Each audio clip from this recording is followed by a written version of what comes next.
What is due, good fellow? Hello. Good morrow to you, sir. How are you today? I am quite well, good fellow. Can you hear yourself without your headphones I cannot, on? sir. It's hard to modulate the sound and volume of my voice. How is your gout these days? Goat, you said? Gout! Goat, you said? Gout, I say. You know that shit is crazy? That gout is basically, it's not a disease. It's an ailment that you can get from basically being a lazy bitch. Yes, yes. You know, like eating sugary, fatty foods, drinking like a horse, too much seafood, and being like sedimentary. Yeah. And that's how you get fucked. It's a rich person's disease. Yeah, I was just gonna say it's a king's disease. I think. King's disease. Ain't that about a bitch? Gout. I want to fuck around again. I want to see it. Maybe I want to try it for a month, see how it feels. I meant to talk to you about it, but Laurel and I watched that movie, The Favorite, the other day, and the queen in it, she has gout. Yeah. How is that movie actually? It's great. Okay. It's really good. I mean that as enthusiastic as I sound. It's great. Yeah, you sound like somebody was. You sound like somebody who is like being held for ransom, and they're like just off camera, and they're like, "You better not say it. It's not great. It's really good. Really good. I am not being made to say. Is that enough? No, it's even better than great. Backhands you in the face. No, but yo, welcome to What We're Into. Yeah, you were gonna say it. I was gonna do it at the same time. Welcome to What We're Into. I'm your boy Rob Karma Robinson, and as always at my side is brother from another mother, Lawrence Style. Ooh, that was actually really smooth. Well done. Thank you. Did you practice that? All the time in the mirror? Don't screw it up. Don't screw it up. You're saying the word brother. Well say it well good. Done. It was real smooth. It had bass and I was like, all right. See, I believed it. Maybe you should listen without headphones more often. We'll put a pin in that and circle back. It's hot in here. It's Africa hot in here. It's warm. Why you think I got no sleeves on, bro? No sleeves. I'm trying to Georgia the jungle it a little bit. In a plaid shirt with no sleeves. Plaid shirt, no sleeves. With the buttons. Those are like the snap buttons. Silver pearl buttons that you snap. I guess there was a period of time where you went to a store and you picked up a shirt and you were like, oh, these don't snap. Never mind. I don't want it. Yeah, you're right. You're not wrong about any of what you're saying. Like rip it off sexual style. Listen. I used to collect for a time Adidas jumpsuits, the track ones. Yeah. With that ripped away, like the rip away ones. I used to collect them. So I had them in different colors. Different mostly fabrics. for that specific reason that you could right out the front of those motherfuckers. Cashmere. Maybe not. I mean, I was poor, man. I'm like in Egyptian a cashmere silk. I mean, now that you mention it. Indian mahogany. If anybody who's listening is any of our fans, the millions of our fans who are listening, if you got a line on a cashmere Adidas tracksuit, I'll fucks with you. Yeah. Let me know. Hit us up on Patreon. Hit us up. There's a whole cashmere jumpsuit section. You can buy us a jumpsuit in cashmere. Patreon.com/whatweinto. You gotta just stop openly lying to people. $1. We'll buy a cashmere jumpsuits. So I want to jump off news this week. 4 News at 6 o'clock. With an announcement Cool. from another brother. I just looked right at your bracelet that went clink, clink. Clink, clink. From another brother from another mother who announced he proposed to his longtime girlfriend. Oh, sweet. At her Who are job. we losing? Another fellow brother. My boy Chris Pelletari, he proposed to his longtime girlfriend, who is now his fiance, Jennifer King. Chris. She is awesome. King is queen. I love you guys. Congratulations. And I'll see you at the wedding, I guess. Chris, what are you doing? Why walk the gallows now? Chris, what are you doing, Have you not listened to this podcast? Oh, my God. Have you not learned through our friend over here? Got one chance, man. Last night was the Emmys. Yeah, I saw that. A couple of friends went. Yeah. Oh, they went. Yeah. Nice. A good friend of mine, she actually writes for Seth Meyers' show, Amber Ruffin. Oh, cool. Yeah. Amber Ruffin. Ruffin it up. So, yes, Game of Thrones won. Outstanding Drama Series. Did it? Yeah. Did you hear? I did see... I know the Emmys were last night because I ended up watching the post, I guess, show, interview. Where they were interviewing the cast or whatever. I didn't watch it at all. No, this is all... And they asked him about, the controversy of the 8th season being trash. And your boy Kit stands up and he He's playing it all kind of nonchalant at the top, but then he actually says some kind of poignant, real shit about how they all made it with love and how he believes that the choices that they made were right. And I was like, Yeah, you don't believe the fucking bullshit kind of. But he dropped down into that actory like sincereness. Yeah. That like there, you know, like when you're on the couch and someone asks you like a really pointed studio question, and you gotta get that talking point right. Yes, well, he's like, yeah, well, you know, everybody here, we, you know, the month, because we spent 10 years with these characters, and we all did it for the love. And I was like, get the fuck out of my face, kid. Nobody showed up and was like, oh, by the way, we can't pay you for this season. And what they didn't show is the other like rough cuts of him saying shit prior to the season coming out and being like, yeah, I don't know. Motherfucker, stop it. I bet that's the last season of Game of Thrones or HBO that they actually filmed them reading the script live and allow that stuff to leak into the... Yeah, so who else... Well, okay, let's go through it. So, outstanding comedy series, you'll be happy about this. Fleabag won. No shit, that's awesome. Over Barry, Over the Good Place, Over Marvelous Mrs. Maisel, okay, Over Russian Doll. Those are the ones that were nominated? Yeah. Marvelous Mrs. Maisel, The Good Place, Barry, the one with the HBO Hader? show, yeah, Bill Hader, yeah. He won too. He won Best Actor for a comedy. Yeah, no shit. That's lead actor in a drama series. In a drama. Yeah. Is Barry a drama? I thought it was a comedy. Oh no, I'm sorry. Billy Porter won for Pose. Oh, your boy. Yes. In a drama. Awesome. Yeah. Comedy series was Bill Hader. Okay. Phoebe Waller-Bridge, the writer of Fleabag, won for comedy series as well. He won for his best writing? Best lead actress, Phoebe Waller-Bridge. Oh, is she the writer? Yes. Oh, I say uncertainly, but I'm pretty sure. Yeah, she's the writer. It would make sense. Yeah, she's. Remember we talked about a few weeks back. She's the girl who's that they brought in, woman writer that they brought in to rework the James Bond movie. Sorry, she was. Yes, Fleabag. No writer, shit. yes. Oh, I didn't know that. Yeah. Oh, did we talk about that? Because I don't recall ever talking about that. Yeah, remember we talked about the title. What I can't remember now. What is it? Good Day to Die. Time to No Time to Die. No Time to Die. The new one. Yes, the new one. Yeah. So she came in and worked that script as well. Shit. Yeah. That's awesome. Yeah, they had her in there. Have you actually seen the show? Which one? Fleabag? Yeah. I've seen the first part of the episode and was like, okay, this is really good, and I can't watch it right now because kids are running around, things like that. And I was like, this has got to go on my list. Right. Jodie Comer won lead actress for drama series in Killing Eve. Still haven't gotten to that yet. Me either. Bill Hader, big surprise, yeah. Comedy series, lead actor. Outstanding supporting actress was Julie Garner for Ozark, another show I have not watched, but I hear is pretty good. It's pretty good. Peter Dinklage, Game of Thrones, outstanding supporting actor for drama series. I'd give it to Dink for that, yeah. I see that. Let's see. Alex Borstein for The Marvelous Mrs. Maisel won outstanding supporting actress. That's awesome. Yeah. That's awesome. Who else? You know she's from Mad TV, right? Is she? Yeah, she's Miss Swan. I don't know much about Mad TV, to be quite honest. I didn't watch it. Okay. Didn't watch it that much. Okay. Outstanding supporting actor in comedy series, Tony Shalhoub. Yep, Marvelous Mrs. Maisel. Oh, no shit. Him too. Yep. So Maisel got some love then. Yep. Outstanding limited series was Chernobyl. Did you ever finish that? No. You should watch it. It's good. It won an Emmy. It's Emmy Award winning. I'm gonna give it 1,000. I haven't even made it through the first episode. Yeah, it is that good. It is that hard to watch. It is hard. Yeah, and you just know where it's going. Just so metered. I don't know if like other episodes pace up a bit, but I'll have to try it again. Yeah, because but every time I've tried it, it's been late. It's been like post work, so I'll be like just finished eating and just had a beer, just put a bowl in the air, and then I'm sitting down and I'm watching it. And that's just a recipe. It's a think piece. Yeah, it's a think piece. You have to be committed to it and be ready to do it. But it's good. The 3/4 of it that I watched, I was enthralled by. Yeah, I was like, this is really well done. I mean, the intersplicing of actual footage and phone calls and conversations into the medium is it's great. Yeah. What else? Michelle Williams, Fosse Verdon for outstanding lead actress in a limited series or movie.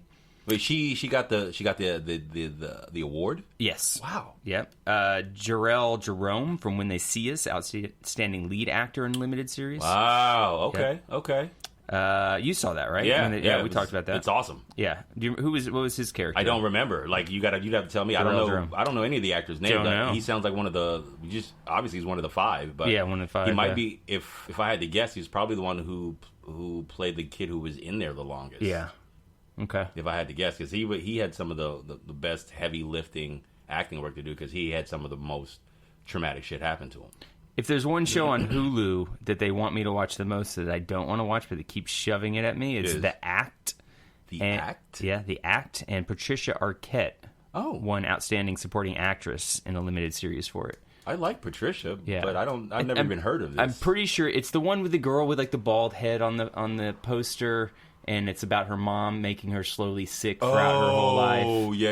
And I'm like, I just can't. I can't do it. It's gnarly. Yeah. Did you watch it? I watched the trailer for a bit, and I remember that story because it's based on a true story. Yeah. I remember that story when they hit the headlines and how like affected the old lady was. My mom was affected, but I was like, oof. Why are you tripping? Yeah, well, it's just like imagining gnarly. doing that to a kid is I can't even watch it. That's how which is part of the reason why there's one of the things that didn't make my list this week that I kind of want to talk about, but it's and I'm gonna have to address it. It's that show Unbelievable. Unbelievable. I don't know. It's a new one on Netflix. I think it's only like 2 weeks old, but it's also based on a true story of this girl who reports a rape and then isn't believed. Even brand new. Yeah. They don't believe her. She gets kidnapped. No, she doesn't get kidnapped. She basically, this dude breaks into her house, rapes her, and then lets her go. And then the cops, the male cops that start investigating it, don't believe her story, and sort of kind of pass the buck off until these two. And I haven't even gotten this far. I didn't even make it through the first episode because it's kind of gnarly. Yeah, 8.7 out of 10 on IMDb. It's one of the it's in the vein of like Chernobyl where it's hella good, but you got to be invested. You got to be in that mood to watch somebody who's not believed for rape struggle and one of the things where I kind of had to pull the plug because it was late night. I was like, I do not want to go to bed with this on my brain. I don't want to dream about this. One of the first things that happens is she shows up. The cops show up and they they make her tell the story of what happened to her, and all the while she's getting these flashes, these images of the rape. Yeah, and they do that several times for each because they kind of go through the procedure of what it is to. Like, I guess if you've been raped, the cops, there'll be a cop that shows up that was called initially. And then you'll have to tell your story to him. Mm-hmm. And then the detectives will show up subsequently after that, the people who will actually do the case. And then you'll have to tell the story to them. And then from there, they'll send you to the hospital. And then the admitting person you'll have to tell the story to that person because they'll need it for their records because the cops are going to come by later to take your statement that you've told to them to see if it in the course of the trauma that you've just been inflicted with, you have to tell this story of it several times in the first few hours of it happening. And God forbid there's any contradiction within God the stories. forbid you remember it slightly fucked up because you've just experienced trauma. Right. Boom. And that's what kind of the impetus of the story is. So as you're watching it, she's starting to get bigger and bigger flashes of the rape, and you're starting to see it more, and it's just like, I don't need this on my brain before I go to bed right now, so I pulled the plug on it. So that's Unbelievable on Netflix. But it looks really good. I'm going to have to go back. If you're in the mood for it. I just have to do it with all the lights on and during the daytime. Black Mirror Bandersnatch won Outstanding Television Movie. Get the fuck out of here, really? Over Brexit, over Deadwood, over King Lear, and over My Dinner with Herve. I think that's a good thing for what we were saying. The medium kind of needed the choose your own adventure style of telling stories. Mm-hmm. It sounds like we might be getting more of those in the near future. What was that for? It sounded like you were didn't want to say the word future. There is no future. It's never gonna happen. Really, he was just opening a beer. Like that matters. Why do you want to hear that? Like there's some high school principal listening. Like, what was I got him this time? I heard that. He's got a beer on there. Outstanding. Let's see here. Everything's outstanding. Yeah, I mean, isn't that the award? They're all outstanding, right? Writing for a drama series went to Succession. Don't know that one. Written by Jesse Armstrong. Nobody is ever missing. With what's his face? That's the HBO show with Kieran Culkin or one of the Culkins. Or I was going to say our boy. Why am I blanking on his name? Paul Giamatti. Is that the one with Giamatti? No, that's Billions. That's when Xena's in. Okay. Oh, really? Yeah, Xena Napalotti. Oh no! Oh, Xena from Supper. Yeah. Yeah, she's in that. She's in Billions. Yeah, I got it. Like as a character. She's such a good actress that she brings character to her secretary. So she's there. She's there. Oh wow. Okay, I'm gonna have to pick that up. Yeah. So if you flip through the episodes, you'll see her. Oh. Yeah. Let's see what else. Outstanding directing for a comedy series, Fleabag by Harry Bradbeer. Okay. Now we're getting into some of the... Oh, here's writing for a comedy series, Fleabag, Phoebe Waller-Bridge, episode 1. She is the actress. Yeah. Wow. Actress and writer and creator. Yeah. Wow, it's really good. Chernobyl for writing, outstanding reality competition program, whatever, RuPaul's Drag Race. Chernobyl one for dramatic writing. Yeah, wow, okay. They have a lot of stuff here. Okay, yeah. We'll just you gave us the really good swath and gist. We don't need it. Sounds like the ones that I recommended on here mostly were the ones that ended up. Yeah, well, and then the big one was for Pose for your guy Billy Porter. Yeah, that's great. Yeah, that's awesome. Right? Because that was one of the things I was into this week was the season finale. I finally watched the season 2 finale. Yeah, right? season 2 finale. It's such a great show. Yeah, like, first openly black gay man to win an Emmy for outstanding lead actor in a drama series. Yeah. Well, that's fucking incredible. That's awesome. Yeah. The show in and of itself, it really is not just a vehicle, but Billy's really good in it. But all of the women in it, and all the entire cast, not just the female and the males. The entire cast is phenomenal. But there's just some really, really dope work being done by a lot of the trans women. Yeah. I have a question for you. Shoot. It's about Halloween costumes. Shoot. Right around the way. You can't do blackface, Larry. Shit. It's inappropriate. It's not. It's like a tan face. No, you can't do it. Do you see all the Trudeau stuff? Oh yeah.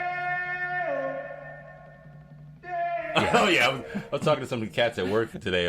Not today. It's but, like 3 different. I was like, bro, but like he had to know that there was an eventuality that somebody was gonna be. And see, this is. Like, the pictures are, like, back before, like, digital. This was all, like, somebody had to dig through, like, a drawer in their home and go through, like, the sleeves of photos and been like, now, I remember seeing this boom. And then they sold it to whoever because Well, he went his hair. He put blackface on and did Harry Belafonte and sung Deo. That still. First off, why? Beetlejuice did it better. Yeah. First off, they didn't need blackface to do it in Beetlejuice. How old is Justin Trudeau? He's probably like our age. Yeah, he can't be that old, right? He's like our age. I don't think at any moment in high school was I like, you know what, that sounds like a good idea. Son, I know a lot of motherfuckers that have made it to almost 40 years old, my peers, and they have never once thought, you know what would be a good idea? Let me try blackface. Blackface sounds great. But honestly, here's the thing: I don't give a fuck. Yeah, it honestly doesn't matter what's so dick to me. Mm-hmm. I don't care. I really don't care. I feel like there are so many other problems that other than a white guy painting his face black, he's gonna get ostracized for it. That's a given. He's already. If you do that and someone sees it, you're ostracized. I don't care. You've already done that to yourself. I'm good. I don't need to weigh in and be like, you should never, and raise my blood pressure through. I remember. That's dumb. I remember a moment in high school where like I was about to trip some acid, and somebody was like, or in my mind they were like, if you trip acid, you can never be the American president because they'll give you a drug test and they'll find it and it stays in your blood forever. Which is not true. I was gonna say which is not true. But it was a very conscious moment for me where I was like, fuck it, I'm never going to be president. Justin Trudeau. He's like, Justin, you can't do this. Yeah, Harry Belafonte, he's a national treasure. Okay, all right, good, great. I mean, go ahead, finish. You already started. Do you ever want to be the prime minister or whatever it is of Canada? He's like, nah. He's like, yeah, I do, but this Harry Belafonte impression ain't going to do itself. I think people would be confused. They'd be like, who is he? Who's he supposed to be? He's singing Harry Belafonte. I was like, is he? When I saw the photo, I was like, is he supposed to be Aladdin? That's way too dark for Aladdin. Like, he didn't get the right shade. He needed like a home tan. Like that spray tan is what he needed for Aladdin. It's laughable. It's just that, like, I don't know, man. There's just so many other things to go as. Why do it to yourself? Well, one of the things Why do it to yourself? that I read about, and I'm totally on the fence about it, but I think it's kind of annoying, is Sexy Mr. Rogers' Halloween costume is getting a backlash right now. Really? Yeah. I say go as a Sexy Mr. Rogers. Me too. Like that's I feel like that's totally fair territory. I mean, yes. Like it's weird. It is completely weird, but I think that's Halloween's for. That's Halloween. It's weird. Not offensive. It's not offensive. No, that's exactly my point. I'm like, Halloween is for the weird, not for the weirdly offensive. Right. What about sexy Melania Trump? I could do without it. I mean, to be honest, she's not really my cup of tea. I dig the Eastern European vibe, but she has like. I'm not gonna go around disparaging a woman's looks. It's not my wheelhouse. Just say that Melania does not do it for me. What about the female version of sexy Jon Snow? Like, who cares? What is that? Yeah, what does that entail? Oh, sexy Handmaiden's Tale. Okay, that could be hot.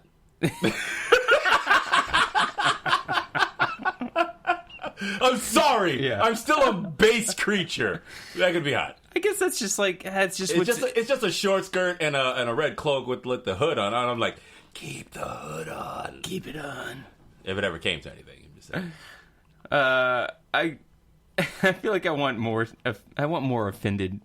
offensive costumes. Really? I just can't think you of want any. more offensive costumes? No. To talk about it, I just can't think of any right now. What if or sexy Mother Teresa? Is that offensive? Yeah, but it's okay. Yeah, I feel like okay that's not with that bad. one. I feel like that's not bad. I feel like I was like, okay, sexy Mother Teresa. You know what I see don't want? What's Sexy Donald Trump. Yeah, No, that's just gross. That is gross. That's really gross. Just I can't. Yeah, no. I'll take sexy RoboCop. Sexy RoboCop could work. Yeah. I could do a sexy RoboCop. How about sexy Harry Belafonte? He was already sexy. I don't think you can do that any better than Harry did.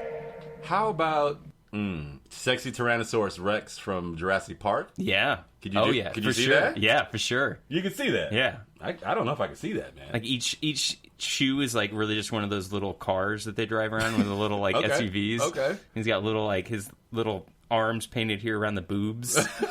each of his little hands is holding up a boob. Oh God. Okay. All right. Let's see. All right.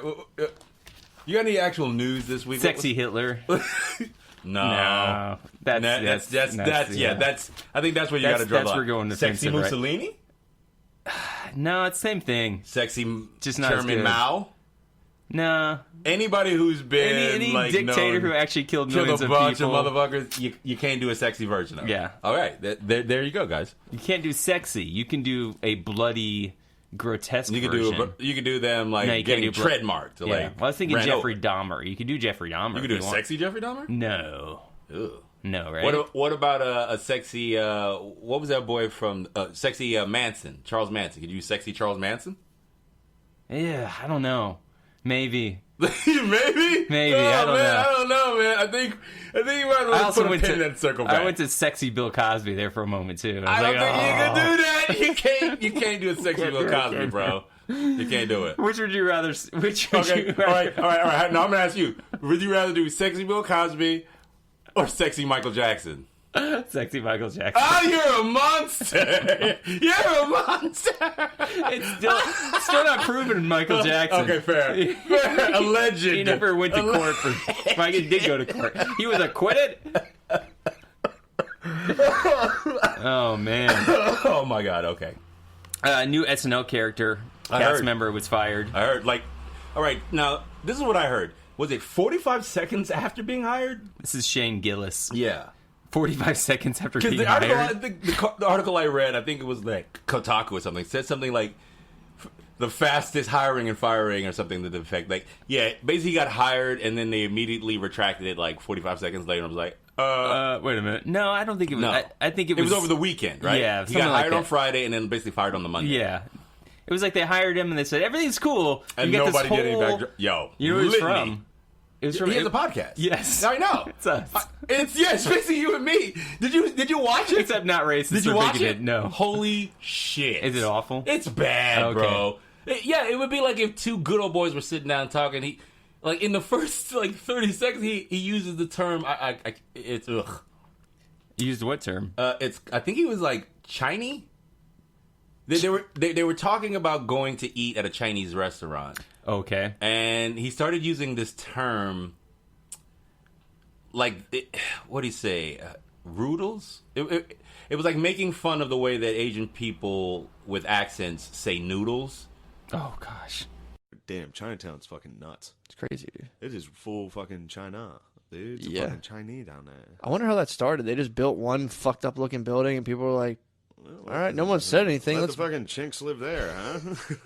Well, they built these fucking like huge Shanghai house. The first one must have infuriated everyone. They were like, I'm pissed what now. the I go fuck? down there. I'm like, "What are you guys doing here? Get these ducks out of that window." You know what? Yeah, true. Also, I'm always like, how can there be so many fucking restaurants down here? All rest. Well, because You go in, there's like one person eating ever. fat white idiots like me are down there sucking down neuters. I hate China. I hate the food at Chinatown. Sucks. I like Chinese food's a very dishonest cuisine. I don't even want to think about it. They invented a fucking chemical to put in their food to make it delicious, dude. It is. They made MSG. Good for them. It's a dishonest food, dude. There's nothing. There's dishonorable. nothing to it. It's shitty very meat. honorable. Shitty meat. A chemical they made up to fuck your body up, and neuters. The neuters are fucking Cheapest thing in the world. We got Chemical. sick. Worst meat you can find. We got in there and we sat down, and baby girl was like, "I'm so excited for neuters," and I was like, "Yo, chill." She was like, "Oh my god, I'm so sorry." She said neuters. Yeah, and there's a fucking and it's full fucking Chinese in there. It's like it's such Well, isn't a weird, that kind of like nice though? Isn't that being when people go into like a Mexican restaurant, like I'll have 2 tacos. Like I'll have a bowl of spicy neuters. But we had in the translation between you and the waiter. Yeah. It's just such a fucking hassle. It's like, I'm pointing at it. Like, this is the fucking neuter. Well, that's why I put number for like 57. Yeah, this one, even with the fucking shit. I was pointing, I was like, that sauce. That. She's like, yes. I was like, yeah, that one. She's like, yeah. She's like, medium or spicy? Yeah. She's like, medium. She's like, spicy. Like, no, medium. No medium. Spicy. Yeah. So it's kind of like out of that, and that was kind of like that was kind of the area, the ballpark of which he started the conversation. Yeah. So yeah, it wasn't good. So that's Shane Gillis, who is not going to be a member in SNL. Although, would you go as a sexy Shane Gillis costume for Halloween? Would I Yeah. like Rob Robinson in 2019 go? Yeah, probably, because nobody knows who the fuck I am. Like, who are you? And, like, I'm that bigoted guy I'm who that almost guy got who- cast. I'm that guy who was almost a cast member at SNL. Oh, I can see it now. And, so he says, I'm happy to apologize to anyone who's actually offended by anything I've said. My intention is never to hurt anyone, but I am trying to be the best comedian that I can be, and sometimes that requires risks. Honestly, when I watched it, it wasn't that bad. Mm-hmm. But even to say something wasn't that bad based on how he was talking about it, Right. is enough to be like, you shouldn't have an SNL job. Yeah. You shouldn't be on one of the highest platforms and being paid like it based on this kind of shit. Yeah, well, he says, I'm a comedian who was funny enough to get SNL. That can't be taken away. But that's exactly what they did. happened. They took that away from you, yeah, bro. you actually never were on the show. Yeah. So they actually realized that your jokes weren't funny. They were bigoted and offensive. I mean, but like this is completely a misstep for SNL in a way. Like, how do you not vet a motherfucker? How do you give a dude before you even should have given him the offer? Someone should have been like, oh yeah, and by the way, this is what his jokes are about. This is the kind of cat he is. Yeah. Like, how do you not in this day and age? Mm-hmm. How is it that after the fact, then you do due diligence? I think he just had a lot out there. I think they were in the process of vetting him, and everything was coming back, and everything was cool, except for this one area of this podcasting. Which, if it's like our podcast, there's you got a lot of miles to go through, a lot of time, and they just hadn't got to that episode. They were on like episode 4, but he was probably the most offensive on episode 20. I see. And they just hadn't made it. And this was also the first year that Bill Burr came out and defended him. Yeah, a whole bunch of comedians came out and kind of defended him. Jim Jeffries says, This is just cancel culture. The guy shouldn't have been fired. It was just a couple things back in his history. We're going to go through everyone's history, ? As a former member of SNL, I feel my duty to stay out of the fray. and let you guys comment. Well, this is just cancel culture. The guy shouldn't have been fired. It's just a couple of things back in his history. We're going to go through everyone's history, or are we going to get rid of every sketch that SNL has done that involves race? Like, I remember John Belushi dressing as an Asian man with a samurai sword. That was the whole sketch. or maybe we could have bread. What was it? Mike Myers. He used to play a Japanese host like this, and if they got the question wrong, they had to cut their hand off. Yeah. And I remember nothing that you did wrong. This is interesting. This is it, because this is legitimately exactly what Dave Chappelle said at the beginning of his special. Mm-hmm. Do you remember that Yeah. joke? He said, he's like, "You guys can come for me at any time. This all might go away." And he got so much backlash, maybe not specifically for that joke, but for that special. Mm-hmm. Whereas I just read an article where Bill Burr, the article was basically like, the jokes that Bill Burr makes about feminism are actually pro-woman. Mm-hmm.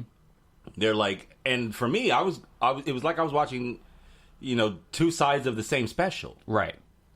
But yet, Dave gets all this heat, and Bill gets, touted as being a feminist. Well, we did like a whole 5-minute episode part, last week on it. But yeah, it's the same thing. But it's all that just playing into the this cancel whole culture. thing. Yeah. But this isn't like, because I think Dave Chappelle was saying, well, go back in your past and we'll find any little thing and we'll use it against you and destroy you. This is from 2018. So like last year. Like nine and a half months ago. It's technically still the past. It's still the past. Bill Burr says, Do they go back and also try to look at good things that the person might have done, or are they just looking for the bad stuff? Is it you just scroll through, help cat out of a tree? That's not it. Help grandmother walk across the street? That's not it. I Said feel something like- on a podcast. There it is. Yeah, you know what? I mean, you could do that. You could honestly do that to anybody. So I don't get it. And then I don't get if you say something like that, you can't work in a sketch show, but like it's okay from what? He can work at a lumber yard? Yeah. He's certainly going to meet more Asians there, right? Then on SNL, it's a joke about how SNL's not hiring Asians. Jesus Christ. Also, Now I'm in trouble? Yeah. We're not running for office. When is this going to end? Is it? Millennials, you're a bunch of rats. All of you. Wow. when David Spade said, I think when I was younger on SNL, when you got hired, the first move wasn't to rifle through your past and make sure you get fired right away. But Sandra Oh came out and just called it basically lazy ass and unoriginal. I agree. And there was I agree. There's another quote that she said here. Sandra Oh said this? Yeah, she was like, where is it? I agree. It is lazy. It is lazy. It's just It's cheap just playing jokes. off of like dumb stereotypes. Yeah. Because he said, oh, you got to take risks. And she says, That's not risky. Not like there was nothing about what he was saying that was risky. It was like, like I said, it was like if two good old boys were sitting around in a bar talking shit about a culture that they don't know or really understand, and then recorded it and uploaded it to the world, or just essentially making fun of a culture. Yeah, because that's what they were doing. But I think that's the same argument that we're talking about with Bill Burr and Dave Chappelle. Some things they're funny, and then some things are and not. some things are not. And most of Dave Chappelle's stuff was really funny. And then a lot of well, not a lot, but a few moments that were like, yeah. Whereas the stuff with Bill Burr felt like all of that stuff was either funny but not necessarily offensive. You know what I mean? In that, yeah. See, isn't the biggest story that this is the first Asian cast member they have? You know what I mean? Like 10 years, 11 years ago when I came to America, I asked to audition for SNL, and the response I got was, no, he's not American. Oh. So, I know all us white people look the same to you. I think if you go back 15 years in somebody's life, someone should then go back 15 years in your life and then find you can turn the page. I am going to talk a little bit about this week in games because there was a lot of games this week. Did you play mostly any? Remastered? No. Okay. But I don't even want to know. I'm going to use words here in a second. I'm sorry. Use the words. I'm going to use words here in a second. Sometimes we get so excited we can't get the words out in the right way. Well, you gave me my birthday present. Shut up. Yeah. Damn commercials on web pages. Are It's the same birthday present I get you every year. Yeah. I feel like now to do something else, like if I were to get you like $60 worth of like action figures that are really cool, you'd be like, I just wanted the game. But actually, what?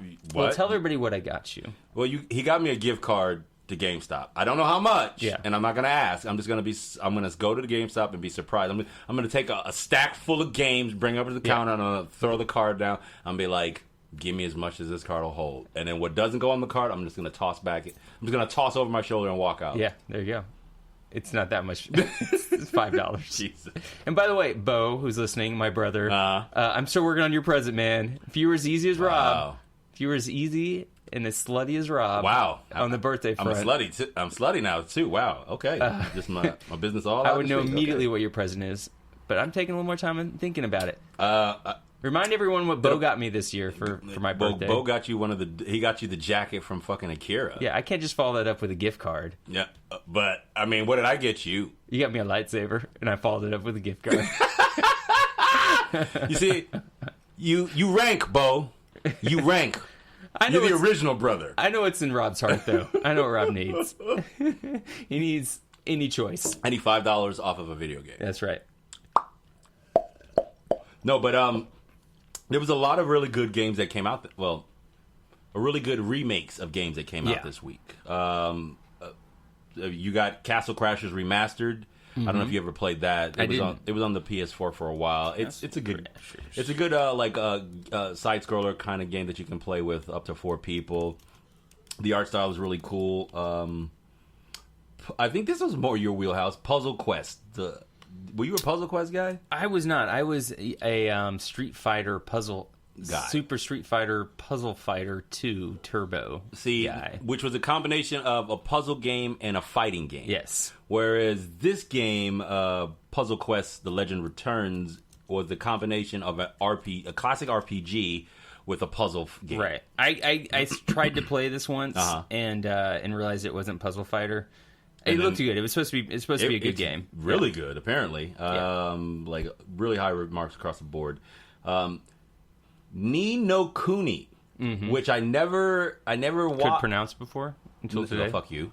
Which I never played, but it got a remastered for the PS4 and the PC. Oh, no, the Switch got the original. Oh, that's what it is. Yeah, gotcha. It was weird. The sequel. What? There's 2. Yeah, but this isn't the sequel. This is the remastered of the original, and the Switch got the original this week, and the PS4 and the PC people got a remastered version of the original. Okay, because I have the PS3 version over there. I played it. It's Studio Ghibli. Yeah, Studio Ghibli did the internal cutscenes. Yes. And then somebody else did sort of the battle, the gameplay battle and stuff. Yeah, and all the cutscenes in the world, it's all beautiful. Yeah. The battles, at least in the beginning, are very, very basic and kind of became a little tedious. And I was like, it just reminds me I'm playing a JRPG. Right. You know what I mean? I'm like, what am I doing with my life? And let's do something else. And the last one that of note this week was Link's Awakening: The Legend of Zelda. Yeah. Which is a direct remastered from the Game Boy original from when was that? 2003? Like 1989 or something. 2003. No way. It's like black and white. No. It was for the Game Boy. It was like it had to be like 93. Oh, I thought you said 2003. I did say 2003, okay. But I think maybe 93 was more apt. The problem now is like it keeps popping up as 1993 action adventure. Yeah, Bangarang Peter, June 6th. So it's sort of like almost like a shot-for-shot remake of the original, but done with this completely new art style and new music. All the reviews for it look. I've seen gameplay footage for it. I think it looks dope. If I was a Switch owner, it would be something that I'd be into. Yeah, I'm definitely gonna get it, but not right now. Yeah, because we were talking about this. You were like, not for $60. Not for $60, because it's a remake of a Game Boy game, right? So I don't know. So how many hours were the original? You think? I mean, it's probably comparable to like what the older Zeldas, however long the original one was, or however long Link to the Past is. Right. That one's out right now on the Switch online games store thing. Yeah, for free. For free? Yeah. Wait, is Nintendo offering like free games now the way like the PlayStation Network does? For $3.99 a month you can get. It's like basically, you know how you play PlayStation Plus is whatever that Yeah, for the $12.99 year. a month or Yeah, whatever, for the year. $40 or whatever. This is $3.99 a month. But if you have I think a Twitch or an Amazon Prime account, you can get a full year for free. Oh, wow. So Penelope wanted it for Mario Maker 2. Uh-huh. So I made her do a whole bunch of chores to make money and then just lied to her and put it up free because we have an Amazon Prime account. Like all those quarters, I had her rolling quarters over there. I was like, if you roll me some quarters, that'll pay for it. So she rolled me $20 in quarters, and then I just activated it, basically. So every week now she's got to roll me quarters. Good job, Dad. Yeah, so I'll get that eventually. That looks really good. Yeah. You got anything? But that's old school Game Boy. That's black and white Game Boy. Yeah. I mean, those were the games that came out this week. There was one more, but I didn't think to add it to the list. I think it was called like the Untitled Goose Game. Yeah, it wasn't worth mentioning. If you want to look it up, it's called the Untitled Goose Game. Someone's I'll look it up. But yeah, it was a good week for remastered games. Like all these games, I went and looked at gameplay footage for, and I would play all of them if I had the system to. But because I've never played New Nun Kuni. Yeah, I've never played. But Link's Awakening. You will like Link's Awakening. I don't think you would get that far into Nino Kuni or whatever it's called, however it's pronounced. Really? Yeah, it's a JRPG. You don't really play all those. How do you feel about Tony Stark coming back, Robert Downey Jr. reprising his role? Great. One more time for the upcoming movie that you're looking forward to more than any other Marvel movie of all time. Great. Black Widow. Yeah, that makes sense. Yeah. Yeah, it makes sense. It's a comic book character. Comic book characters technically really never die. They always find a way to end up being back. Right. And besides, this is a prequel, so it doesn't matter. Are you excited? Would you rather him come back? Because it is a prequel. It's set in the past, so he's not dead yet. Yeah. So yeah. Would you rather have him in the movie or not in the movie? You mean in the Black Widow movie? Yeah. I feel like anything that Downey is in gets elevated. It does, we were talking about blackface. And we didn't even mention, and that's what I'm talking. That's why I don't care. Yeah. Because I've seen motherfuckers do blackface, and I've been entertained by it immensely. Yeah. So like for me, I say anything that Downey wants to do, let him do it. So you think Justin Trudeau was He's not totally down. self-aware of his blackface when doing Harry Belafonte? I think he was completely self-aware. He get up on stage like, listen, I'm doing blackface, and this is what you should never do, but I'm doing it because it's so funny. I'm playing a character who's so obsessed with being another character. Honestly, I don't know because I don't know Canadian culture that well. It's true. I don't know if in Canada, also, what I didn't see in that photo was other brown people. So, I mean, there may have been a brown guy taking that picture. Who knows? Yeah, he probably walked know. out into the auditorium and was like, there's no black people here. I'm not going to offend anybody. Exactly. Hey, guys, we'll keep this under wraps for 25 years for the rest of our lives, right? Yeah. Wait. Until somebody was like, oh, no, I got a picture of this motherfucker. And then just started going through, just started flipping through those old photos. How he got busted is somebody pulled an old drawer full of photos and started flipping through them. It's like my old photos over here. Exactly. That's exactly what happened. Ain't nobody was really trying to bust Justin Trudeau for fucking blackface. They were just like, and this was the time, oh my God, I can't believe it. Grandpa, this is the last time he was alive. And this is, I think it's Justin Trudeau in blackface. If you found a photo of a Democratic presidential nominee who's running against Trump, but it was him in blackface, and you could make $1 million. $1 million. Oh yeah. No. You would help Donald Trump get elected into a second term for $1 million. No, because just by me taking down that candidate in the Democratic Party doesn't necessarily mean that he's going to win again. All that just means is I'm weeding out a shittier version of him, the Democratic version of Donald Trump. We want the real Donald Trump. We don't want the Democratic version. Ernie Hudson has confirmed that he will return as Winston Zeddemore. Well, duh. In 2020. Yeah, of course he is. Obviously. And Ivan Reitman describes Paul Rudd's character as a seismologist who's come to this small town because they've been having mysterious earthquakes. Sure. That's the movie. Sure. If they say so. It's earthquakes. In a recent interview with Variety, Sony Pictures Entertainment CEO Tony Vinciquerra ominously stated, "Very famous people whose names I won't use want to redo The Princess Bride." Yeah, that's been all over the internet. Has been dragging that shit for the last couple of weeks. Yeah, they're so excited. Everybody's like, "Do it! No, remake it!" Nobody's like that. That movie's ready. I think like the day that it announced, Kerry Ells on his Twitter posted something like, "Oh yeah, there are very few perfect movies ever made. It'd be a shame to ruin this one or something." He says there's a shortage of perfect movies in this world. It would be a pity to damage this one. And then which is an ode to the classic line he says to Robin Wren, which is when she's trying to kill herself with her dagger. "As you wish." That one, right? Yes, that one. Sometimes I know you just look at me and you're like, yeah. What you can't see, friends, is that I shake my head at this motherfucker so often while we're recording this thing. We've got a masseuse in the other room that just massages his neck after every episode for half an hour. I can't even. Jamie Lee Curtis says, "Oh, really? Well, I married the six-fingered man. Obviously why we have stayed together for 35 years. Whoa, for that. Wait, her husband is the guy who played the six-fingered... Apparently. Oh, no shit. Didn't realize. I didn't know that. And there is only one The Princess Bride, and it's William Goldman and Rob Reiners. Life is pain, Highness. Anyone who says differently is selling something." Okay. What other movies could actually do with a decent remake? First one I thought of was Highlander. I was thinking about this myself the other day, and I had one, but now I got 2 beers on the brain, and I can't remember it. You can put it on the back burner and come back to it if it pops up. There was definitely Just one that I yell was it like, as you loud know as what, possible. that could stand a good remake, and now I can't think of it.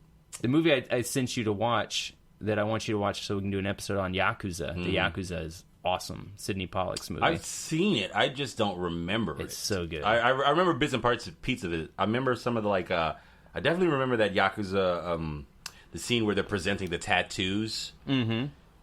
Because I just remember that being, I think that's why that's the opening, I had such a love of tattoos growing up, and kind of always in my life, I was like, man, as soon as I can, and when I'm able to, I'm going to get, tattoos. And I think it was because I saw that movie as a kid. Because I just remember that scene of the presentation of the Irizumi tattoos on his back.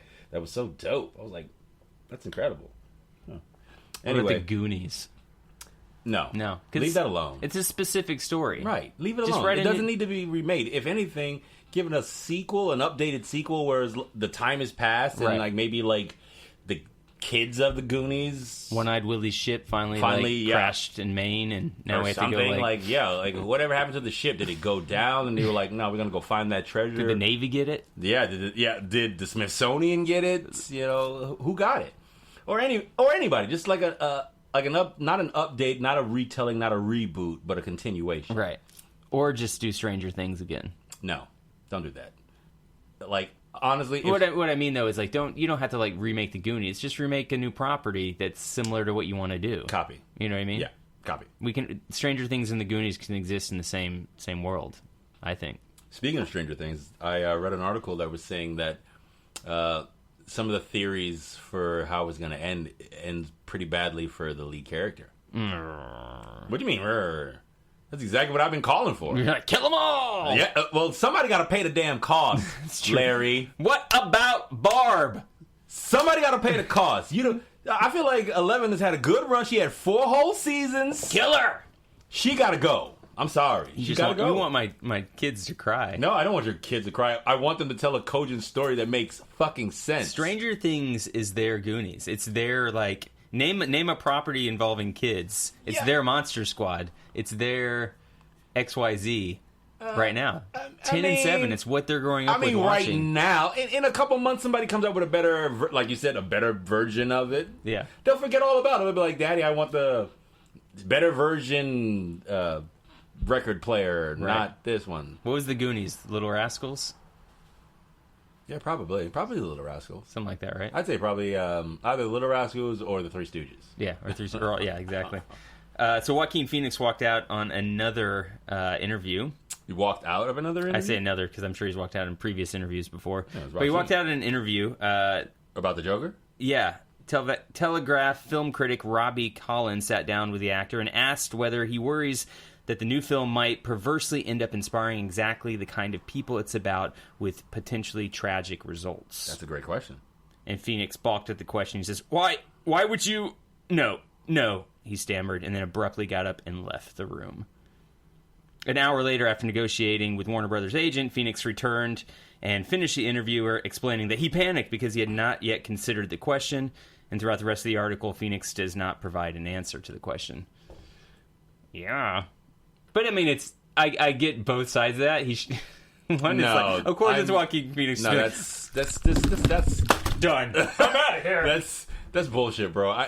You cannot tell me that you weren't prepared for a question like that. Based on... You cannot tell me that your people didn't have you prepared for a question like that. I don't buy that. That's bullshit. I don't buy that. You're going to tell me that you are Joaquin Phoenix and your people, you're doing the Joker. Yeah. And knowing the culture and what's going on, that your people don't prepare you for a question being like, do you think that your performance will inspire other motherfuckers to go crazy based on the fact that this is a crazy motherfucker? You don't think that they're going to come up with that question? Get the fuck out of here. No, fuck you. I don't believe that. But Kill yourself. Kill yourself. I could also see people not wanting to tell Joaquin Phoenix anything he doesn't want to hear. Be like, hey, listen, so we should probably go over some important questions they might ask. I'm good. Joaquin goddamn Phoenix. Get your hands off of me and go get me a period. Set with everybody else except for Robert De Niro. Do you know I've walked off so many sets before you were even a twinkle in your father's eye? I can handle any question. And then he just panicked. Get the fuck... No, fuck you. What's the actor from Futurama's name who plays like the gold... The gold robot. Hedonism Bot. No, not Hedonism Bot. That's a good one too. But it's the other one he plays on the soap opera. Oh, Calgon. Calcatron? Calculon. The celebrated robot actor killed himself on stage in a failed attempt to make a death scene more convincing. I love it. He's essentially Calculon. He's Calculon. He's like a liberal Trump and Calculon combined. Nobody can tell him anything. Calculon. That's great. Yeah. So I'm pretty sure this is the part where you'll insert a really great Calculon quote into the podcast. Or maybe I won't. You can't. Who knows? Yeah. It's been so much I'm paying attention to this episode when I edit it 6 days later. God. But I reckon if I had to do it all again, I'd murder those astronauts just the same. Wouldn't you, folks? Again, I'm going to ask you, excited for the Joker? Not excited. Where does this leave you? I'm still cautiously hopeful. Pendulum swinging. I feel like it's gonna be a good picture. Like I say, all the recipe nodes line up.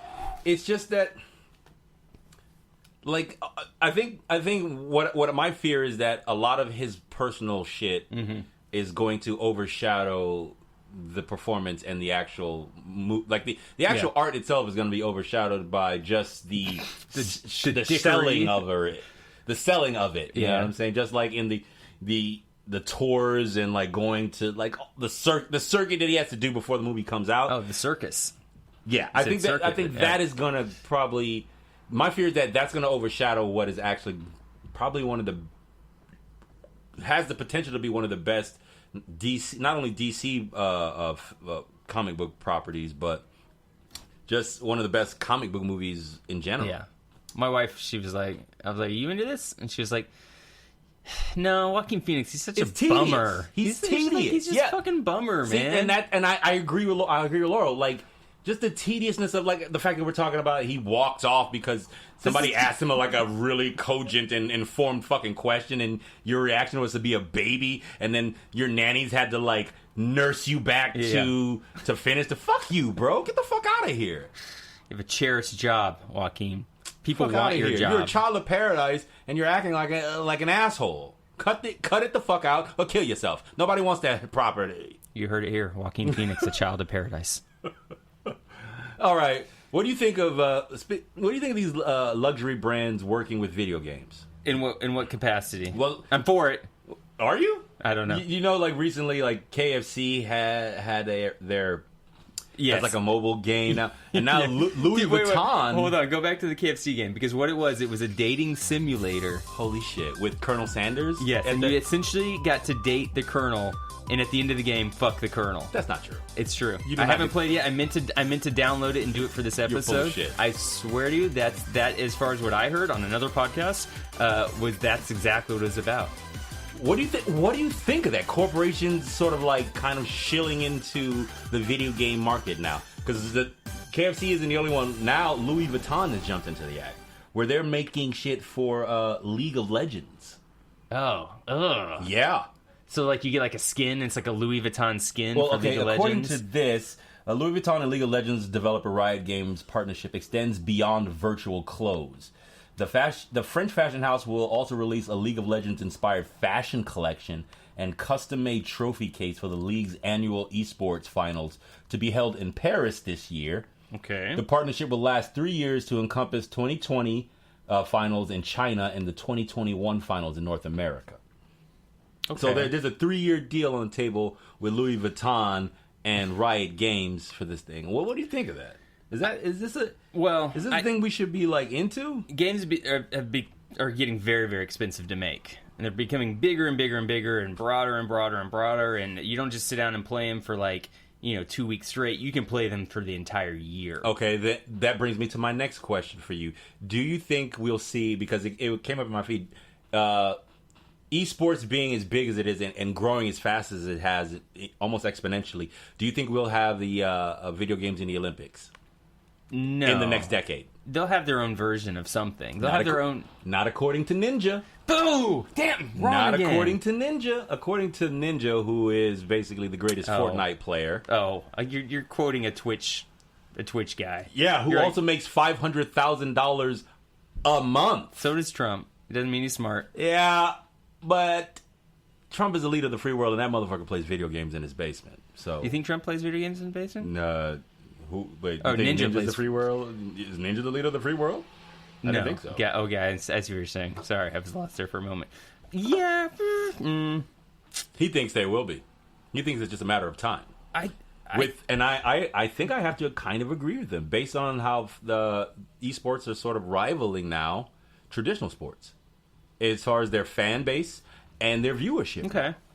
I think How many esports games have you seen live? None. How many other sports, non-esports games have you seen live? A few. Okay. How many esports games have you watched live on TV? Live on TV? Yeah. None. How many sports games have you watched live on TV? A bunch. Yeah. Talk to me when those things start to kind of I think you motherfuckers are underselling the fact that they don't make esports for our generation of motherfuckers. But our generation of motherfuckers are the people who are really invested. Wait, what do you mean our generation? The esports they're making now, they're not for us. They're for Penn and her ilk of motherfuckers coming up. You mean like children. Dumber people.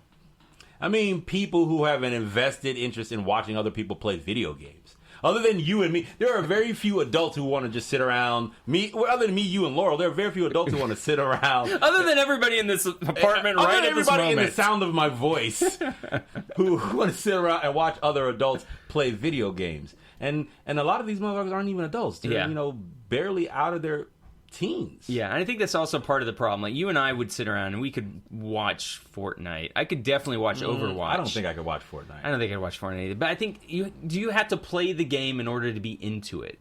I think you do. Because you can watch football and not play football and be into it. I love watching football, and I never played a game of football in my life. I played touch football, but I never played in a league. I certainly never played professional except for that one summer. Right. Well, that was also a thing that Ninja said. He was one of the interviewer was asking him based on your thoughts on that. Who do you think will dominate once it became an Olympic sport? Who do you think would dominate the medals count? And he started rattling off these different countries, but that was only based on the type of game. Mm-hmm. Right. First person shooter. Or whatever it is. I guess when you're watching Olympics and it's the Winter Olympics and it's the luge and you're just they're just going down a crazy ice path at 95 miles an hour. Well, the other thing that the interviewer put to him was the fact that skateboarding has been around for almost 50 fucking years, and it just recently made it into the Olympics. Same like with you rock can climbing. get a gold medal for skateboarding now, which is being that it's been around for so long. How do you parse that out? And he was basically saying like, based on the numbers and the exponential like growth of esports and kind of how it's grown and its fan base. He's saying it's just a matter of time before the numbers. Because skateboarding has always been sort of a counterculture. Yeah. It's always been sort of like subversive to be a skateboarder and to do well on that. It's only probably in the last, I'd say, decade to 15 years that skateboarding has come to prominence with like it had a resurgence almost. Mm-hmm. So it just became hugely like it was already very popular. You and I were growing up. Right. Now it's like every kid in this neighborhood probably has a skateboard. Yeah. There's probably every family. And when I was growing up, there was probably like 2 cats I knew who fucking skateboarded. Yeah, and that was still pretty popular. It was still like on MTV and on TV and all this. There was skateboard stores. But there weren't. I knew very few skateboard kids. I was a skateboarder, but I knew very few skateboard kids back, at least in my part of growing up. For sure. I don't know. Esports is like hand and eye coordination and reflexes. It's the same. It requires the same kind of like skill that it required to, be a good fencer or a good archer or anything like that. I would say fencing and arching are both kind of full body, though. I mean, Okay. you're using your full... I'm not saying that these things are very different in skill levels. I think to be really good at... The difference is fast muscle twitch fibers. Right. But there's also, synaptic firing, like you got to send that signal to your hand to do this, to counter. It requires it's a different kind of skill set, but it is equally as impressive and equally as awe-inspiring when someone does it really, really, really well. Oh, for sure. But I think it actually, when you know the game and you know what they're actually doing and how difficult that is, then it's even more impressive. Right. So for me, the hurdle in it getting to the Olympics is having an understanding of how difficult it is that these acts that these people are doing. So by that logic, do you think that, like, especially when it comes to, like, the video games becoming a thing, that it's essential that someone who plays video games ends up on the Olympic committee that chooses what happens? Or is that not necessary for this to become I think a thing? the world will probably be over or in such complete chaos by the point that we would be getting around to this, because I think it's still... I think for can't get my this, voice to go any higher, but there could be utilization in the next 20 years when VR becomes more of a full body experience. Interesting. Then I could see that kind of melding with the Olympics. But right now it's just like they're like, what do you mean video games? Oh, they're not going to do that. Just rock climbing, which has been around for hundreds of years, just got into the Olympics. Wow. You know what I mean? Right. So it's right. Yeah, and also that was also sort of a subculture. Rock climbing. I feel like in the same with skateboarding in the last maybe 10-15 years, there's been this explosion of like rock climbing as not just like a side hobby, but like it's a lifestyle. Like, here are the shoes, here is the diet, here are the best places to go to learn how to XYZ, here are the regiments, here are the mountains, here are the cams, the locks, the gears, all that. Like the sort of I can't remember the good proliferation. Thank you. Proliferation of like gear and knowledge and teaching and pedagogy. Yeah. I mean, how did you learn to climb? You just pick it up one day. Oh, I know how to climb now. I'm still learning. You just go in and you just start. Same with like when I took you. You went in and you were able to do 1s and 2s and then you just keep going back and your body just sort of slowly figures it out. If you have like kind of a body awareness or a muscle memory, your body just starts to learn how to do it. You know, same with skateboarding. Like if you're going to learn how to do a kick flip, you see it, you see somebody do it, you get the general body movement gist, you practice, you don't do it well for a long time, and eventually you get it. Same with a kick flip and like the spin flappy jack trudeaus and ollie and ollie. There you go. Oh, okay. And a grind slide thing. Oh, all right. I see. This is the point. We should just move on, or just end the podcast. We're done. Check, please. Bring the car around. We don't want to wait. But I guess like because with video games, like there really is no diet. There's no like you're not conditioning your body is the thing. There's things that would probably make you better. Aren't you conditioning your body in a way? I mean, you're conditioning your hand and eye movement and your reflexes. Right. But compared to like skateboarding or even something like bowling is a physical activity. Right. I think video games in the Olympics don't quite fit. I think create your own video game Olympics. You know what I mean? Don't create rely your own on thing. the actual Olympics. Create your own thing. Yeah, the Olympics is Greek. It's That's sports. a great actually idea. You know? You heard it here first. We're gonna do it. All right, it's done. What we're into? We're copywriting that. Video game Olympics. Video game 2020. Worldwide. But how would you even go about like? I don't know, putting that together. What would be the first thing you do is you get KFC and Louis Vuitton to sponsor it. Then no. Free chicken. Nope. And bags. And purses. No. For every member. Lawrence, no. I Love You, Colonel Sanders, a finger-licking good dating simulator. Oh, fuck you. That's the name. Fuck you. I'm not doing it. I'm not doing it. On Steam right now. I'm not doing it. The suave Colonel Sanders in his signature all-white suit and like that folded they made to him look perfection anime. bow tie. I like Yes, it's anime. That super anime look. He's an anime. He's an anime sexy character. That's fucking ridiculous. I think they've gotten really smart, KFC, because remember previously they had the RoboCop commercial. Yeah. Well, that secret recipe's locked in this vault, guarded by RoboCop. Right. So they're just throwing out crazy stuff that's making people like you and I talk about it to each other. Pay attention. And you know what? I think that's far more interesting than like some of the other crap I see out there all the time. I'm legitimately watching the video for the simulator. Yeah. And it checks off all my anime boxes because it looks awesome. It kind of like if it was on, I think it's only on Steam. So it's not only on Steam. It's not on the apps, the Mac store. But I would totally get it. I don't know if I'd get it, but I would definitely watch you play it over your shoulder. Sweet. I'd watch you play it. Hopefully you're wearing pants. Don't mind me. Don't mind me. Watching the KFC dating simulator app. What else you got? Anything else? I think that's pretty much it for what I had as far as news. I mean, yeah. Perfect.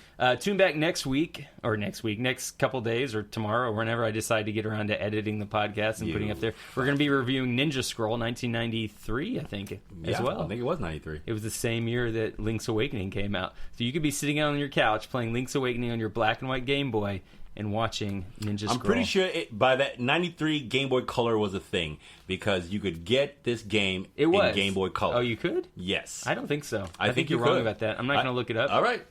But let's let the listeners... Doubt me. By the way, it was 93 in Japan. It was 95 when Ninja Scroll came out on Western fronts. Oh, was it, nerd? I'm Rose Lawrence Style. And I'm your boy, Rob Karma Robinson. This has been What We Into. We're on Facebook. You can send us an email at whatweinto@gmail.com and tell us all the things we're wrong about. Yeah, please. You can send us $1 and endorse everything that we're wrong about. Please. At patreon.com/whatweinto. I'm on podcast, dial_Lawrence. LawrenceDial.com. Rob, what's your website? It's in the description. You fucking ass. Every episode. You knew I wasn't going to know. You knew I wasn't going to know. Doesn't even know. His agents put it together. His agents made him. He has an app on the App Store as well. It's called the Karma Experience. Don't actually say that because if that's an actual thing, somebody's gonna get that shit. What would you sell? Jeremy Renner sold camping equipment. What does the Karma Experience sell, Rob? I sell gemstones. I sell gems.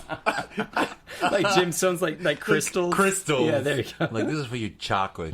You put this on your abdomen right before you go to bed, and you'll have good fortune. This has been What We Into. Thank you so much for listening. We love you guys. We love you. Appreciate it. Peace.